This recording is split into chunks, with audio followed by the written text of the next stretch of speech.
So, you want to move to Philadelphia? Listen, there are many positive reasons to make a move here, but there are some negatives, just a few things that people don't talk about. I'm Rebecca Diamond, a local realtor with Berkshire, Hathaway, Fox, and Roach, and I'm going to reveal some secrets that you need to know. Now, the first negative is traffic.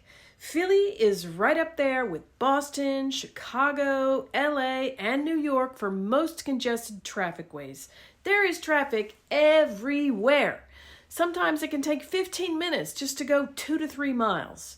And at some point, you're going to have to rely on Route 76, which for a long stretch is only 2 lanes wide. This is our major artery that connects the suburbs to Center City, Philadelphia. And it's especially true if you're more than about 15 miles west of Philadelphia. So if you're going into the city for some delectable entertainment on a Friday or Saturday night, well, that's when everyone else is going too. So allow for extra time and patience to get to your destination. If you're a little closer in than that 15 miles, you can take some back roads that'll move along a little more quickly, but listen, there's still going to be volume even on those roads, and this is especially true during those weekend evenings and also peak commuter times between 7 to 9 a.m. and 4 to 7 p.m. on the weekdays.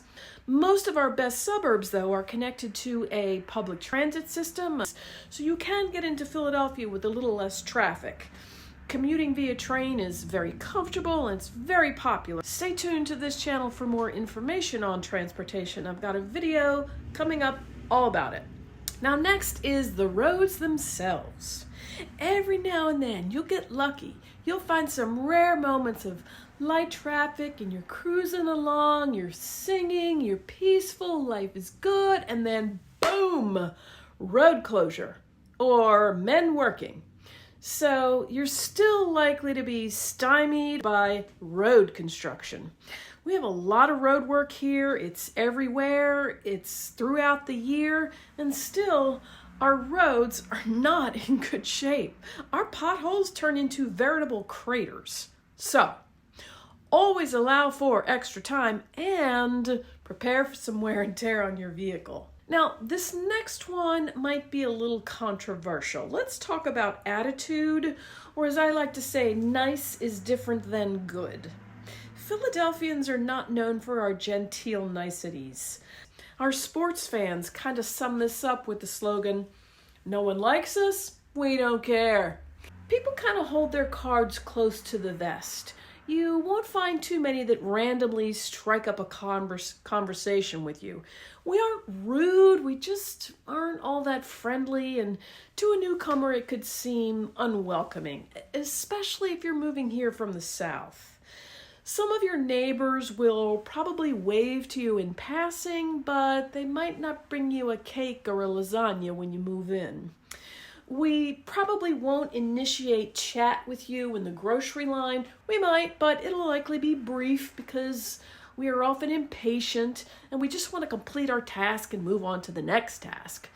That said, if you drop your groceries or your toddler gets away from you and runs towards us, we will be kind and we will help you.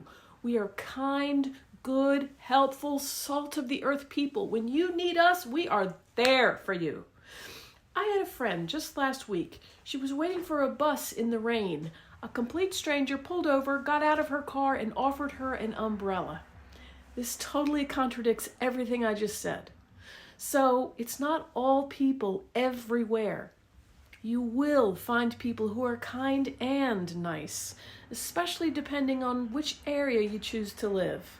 And if you are that sparkly, bubbly, chatty personality that makes friends easily, you will find your people, I promise. You just might have to work a little harder than you're expecting, at least initially. You kind of have to pierce a veil in order to get to know us. Now, navigating school districts is a challenge. This is the third thing.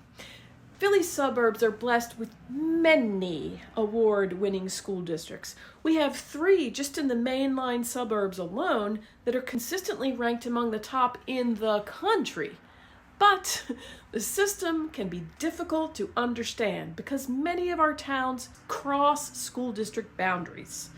And when we're talking about the main line, there are 7 different school districts that service these communities. So, for instance, the town of Berwyn feeds to 3 different districts, while the town of Bryn Mawr feeds to an entirely different 3 districts. Wayne also feeds to 3 school districts. So it can be challenging to figure out which homes feed to which school district. And the major real estate search portals don't easily let you search by that information. Not only that, but around here, folks can even get pretty granular about which elementary school they want or which middle school they want, so that adds yet another layer of boundary complexity. It's slightly less confusing if you go further west than the main line, but if your heart is set on one of the award-winning mainline school districts or a specific school, you're going to need a local mainline expert. To help you navigate the territory. For more information on our school districts, watch this video next. Now, the last 3 topics I'm going to cover are all related to housing in the Philadelphia area. But first, if you are enjoying this content, please consider hitting that subscribe button. Thank you, thank you. Mine is a fledgling channel, and I would really appreciate your help in growing the channel. All right. The 5th topic we have to discuss is property taxes. We are in the top 10 in the country for highest tax rates. Our average property tax rate is 1.47%, which is on par with most of the northeastern U.S., but above the national average of 1%.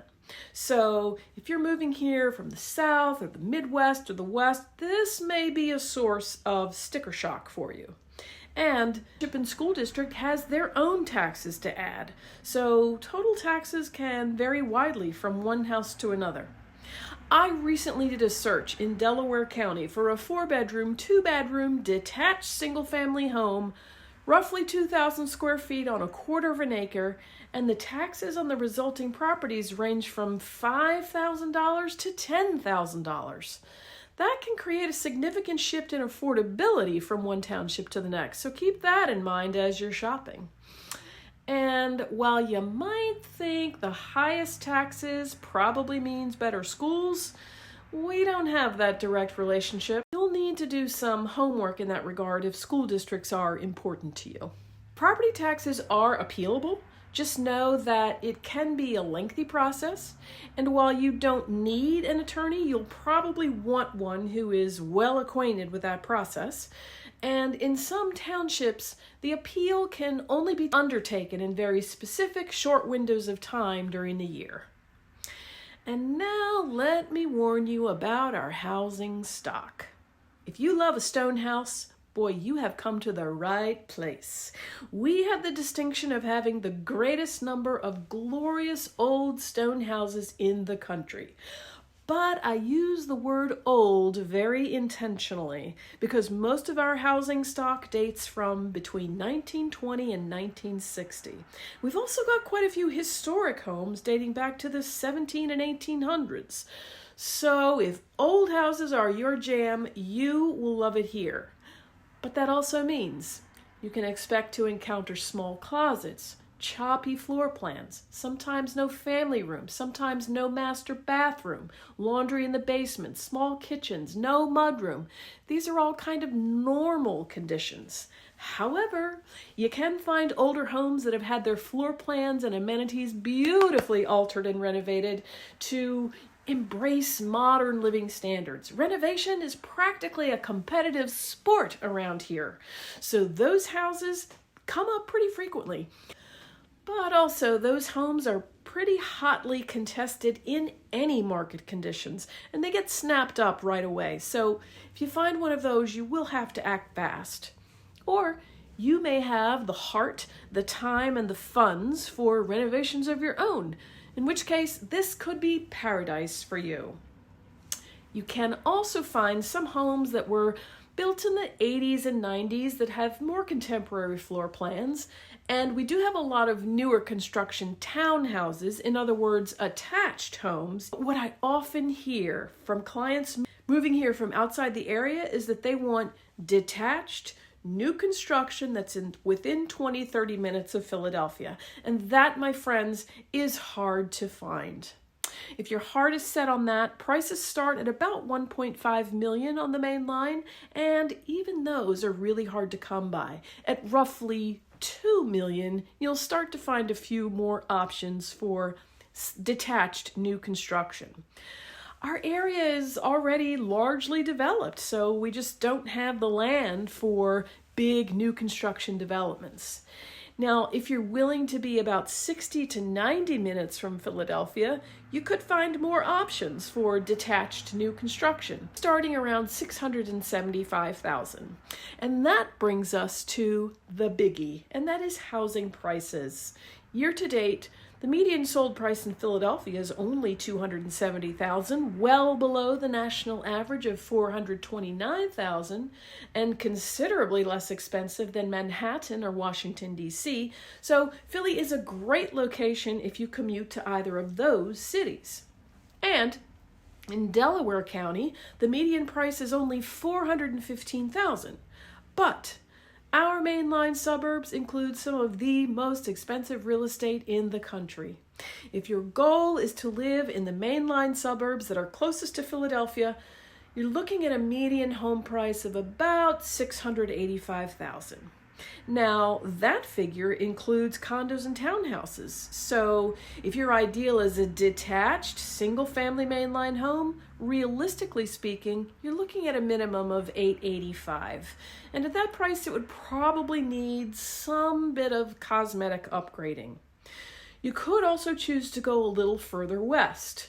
In most of Montgomery County, the median home price is $475,000, and in Chester County, it's about $550,000. So we do have some more affordable options. You might also want to know about cost of living, which I talk about in this video, so be sure to watch that next. Please subscribe if you learned anything of value today, and thank you so much for watching.